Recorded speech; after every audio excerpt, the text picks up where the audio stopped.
திருச்சி 9/6/2025. கதை எண் 1264. மர்ம வருகை.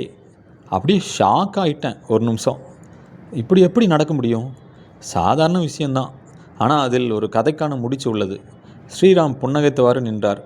சுற்றிலும் யாரும் இல்லை, பைகள் இல்லை. இப்போதான் வந்தேன் என்றார். அவர் திருவண்ணாமலையிலிருந்து வருகிறார். பயண துணியில் இல்லை. அப்போது காலை 6:50 மணி இருக்கும். அவரை உள்ளே அழைத்துச் செல்ல என்னை சமாளித்து கொண்டு நான் என் வீட்டை திறக்க முயற்சி செய்தேன். அது திறந்தே இருந்தது. சாவியை ஈபி பாக்ஸில் வைத்துவிட்டு போயிருந்தேன். வாக்கிங். திரும்பி வரும்பொழுது வீட்டுக்கு வெளியே லைட் எரிவதை பார்த்தேன். அதுக்காக வீட்டுக்கு வெளியே இருந்த சுவிட்சுகளை அழைத்து பார்த்தேன். உள்ளே காலிங் பெல் அடித்தது. நான் வாக்கிங் போனபோது 6 மணி இருக்கும். நண்பர் திருப்புமுனை, குயிக் ஃபிக்ஸ் எல்லோரும் வந்தார்கள். ஒரு ஐஏஎம் வீட்டுக்குள் 2-3 அறைகளில் படிக்க வந்த எங்களை போன்ற மாணவர்களை தங்க வைத்திருந்தார்கள்.